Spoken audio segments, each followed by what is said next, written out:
Kane Robertson pushed the Scottish player out of his road. And until he earned the penalty, Scotland not holding their feet. Great work from Kane Robinson. I like the look of this bloke. Plenty of speed, got a bit of aggression. He actually went to school. Here's one for you, Junie. I told you he's born in Auckland, New Zealand. He went to school with none other than Dougie Howlett. There you go.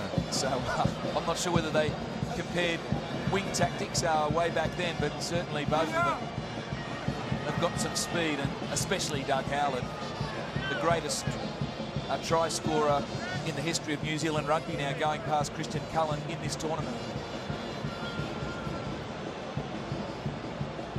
So Bortolussi sizes up the task. 2 from 3 tonight. The one that he missed had a great degree of difficulty, not dissimilar to this, and not sure what that is on the shirt, but somebody threw an egg at him, it looks like.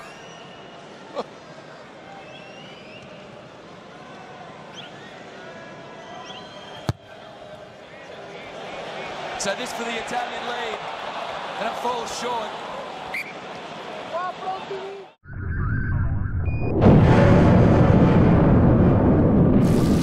Combien on en a? On en a plein.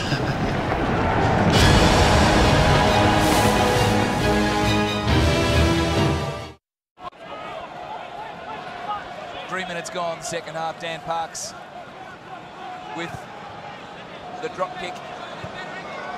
There's the big left boot of Ramiro Pes. Scotland return the favour. Once again, a kicking duel ensues. It might have been Bortolussi, and he has got a healthy boot.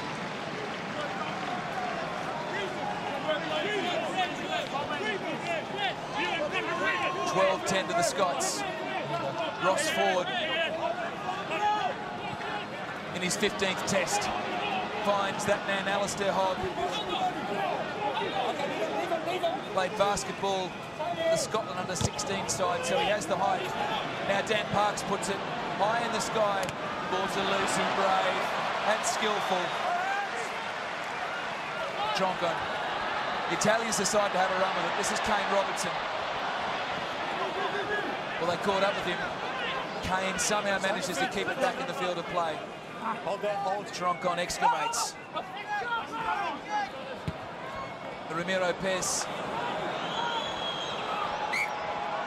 The trademark tactic for tonight's match. Absolutely. On that occasion, Pes were just too long. Just too long. Ineffective in the end. Now let's see if Scotland can return with interest. Oh, can they what? Well, Hugo Southwell. No, you touched that, son. Well, it's a Scottish throw. That's the moral of the story. Exactly. Well, Southwell hasn't been great catching many balls this evening, but kicking them. Is he unleashed with that? Just hold him till Kane Robertson come in. tried to make it pretty in the end. Advantage Scotland.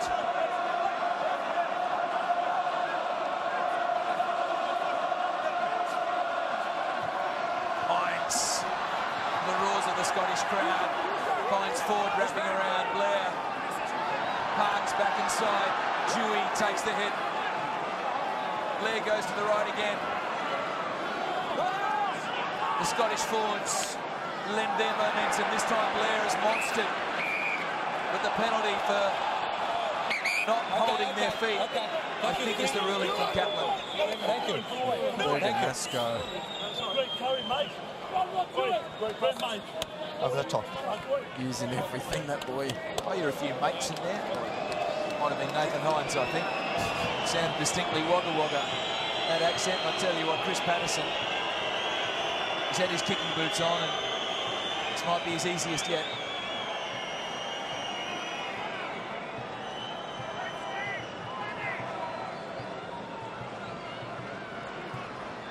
I think this is, this will be a bit of a gift for Chris, going on previous form. 4 from 4, 100% from a lot more difficult positions than this one. Well, this is the way the Scots play their rugby. 4 penalty goals. Make it 5 times 3 equals 15.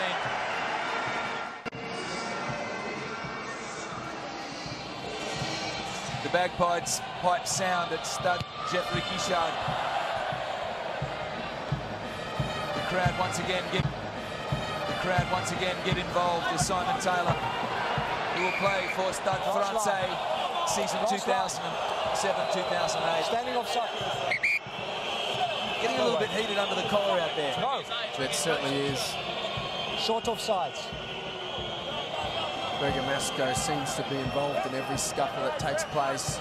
He, of course, has already spent 10 minutes in the sin bin, so he needs to be a little bit careful. There's only one card that follows a yellow. That's a red. And we know what colour that is. That is something that Mauro Bergamasco doesn't want to face.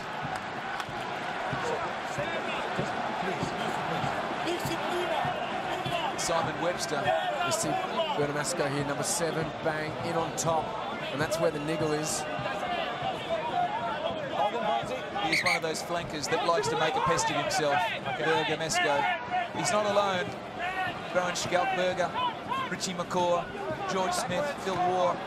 This is Mike Blair. The box kick. Once again. Man ahead of the kicker, choice. Your choice. Man ahead of the kicker. Penalty or scrum? Man ahead of the kicker. So you heard Jonathan Kaplan.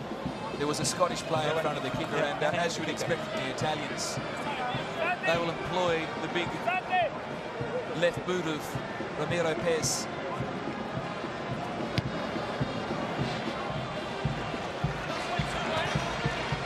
Nice roost. So the Italians from that penalty will feed this line out. As a change is made from their bench, Valerio Bernabo. In fact, it's Andrea Locicero who replaces Salvatore Perugini.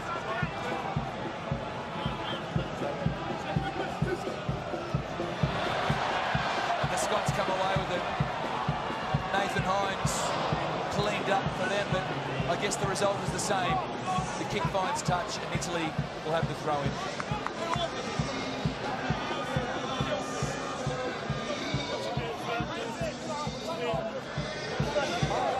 Italians, you would think, will attempt to drive in more from this line out in these conditions. To Festia. In saying that, the Scottish are starting to dominate the line out. You can see them not letting the Italians win clean ball. Here's back inside Canale. Castro Giovanni, the big Argentinian-born prop. Ramiro Pez the kick through. Rebounds for the Scots. It's their advantage. The Italians just getting a little bit too cute. Knock on, man ahead of him played it. The game's really struggling at this point to gain any real momentum, isn't it? It's very stop-start. Well, it seems to be the case. You know, the louder the drums in the crowd, the slower the game. As the game slows down, the crowd fires up. Get ready for the Mexican wave. So Rob Dewey just getting in the road of that kick. I guess the tactics were well, they were clever from the Italians if they could get that kick through late in the percentage game. But the Scots come away with it. This line out. Jim Hamilton did well. Drive it up is the cry from Mike Blair, the halfback.